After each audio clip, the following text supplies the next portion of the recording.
Oui, les études littéraires ont des débouchés. Comptons avec les littéraires. Bonjour et bienvenue sur le podcast Comptons avec les littéraires qui vise à valoriser les études littéraires et leurs débouchés. Cet épisode est consacré à la recherche d'un stage et surtout à sa mise en valeur dans votre CV. Pour bien mettre en avant l'intérêt des stages que vous avez pu effectuer, il est conseillé de les décrire en précisant dans quel secteur ils ont été effectués et surtout en détaillant bien les projets et les missions auxquelles vous avez participé, les tâches réalisées et les compétences acquises. Donc pensez à prendre des notes régulièrement pendant toute la durée de votre stage. Ça vous aidera énormément à rédiger votre rapport de stage, mais aussi à préparer votre CV. Recueillez toutes les informations qui vous permettront d'en savoir davantage sur l'histoire, l'organisation et les activités de l'entreprise. Vous pourrez aussi constituer un book où vous rassemblerez tous les documents que vous avez créés et que vous pourrez emmener avec vous lors d'un futur entretien d'embauche.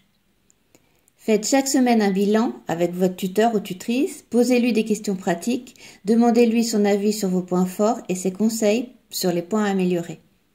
Apprenez avec son aide à mettre en avant les compétences que vous avez acquises en termes de savoir-faire d'une part, comme la pratique d'une ou plusieurs langues, l'utilisation d'un outil précis ou l'application de techniques spécifiques, et d'autre part, de savoir-être.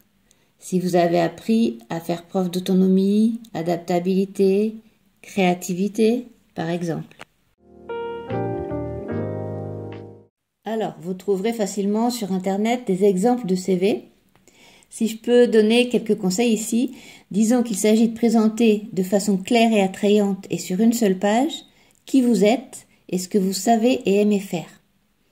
Donc, vous devez indiquer vos noms et prénoms et titres, par exemple étudiante en philosophie ou étudiant en BTS communication, puis adresse et téléphone, et pensez bien à mentionner le permis de conduire si vous l'avez.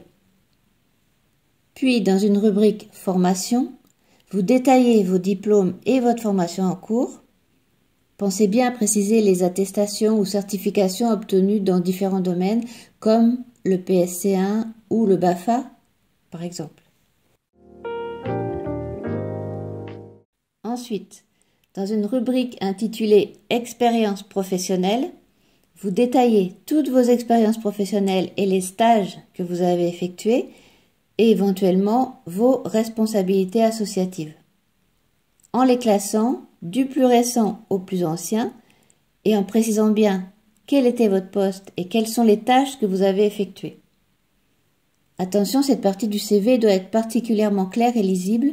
Les noms des entreprises, les fonctions occupées et les dates doivent être immédiatement repérables et bien visibles.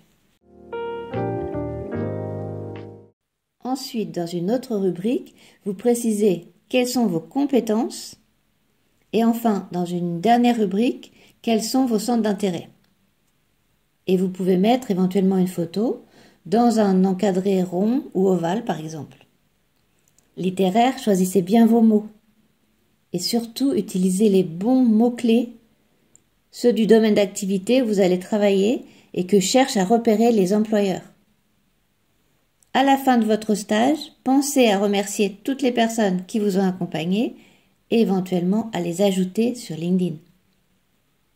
Voilà. Bon courage à vous. Pas à pas, continuez votre chemin et à bientôt.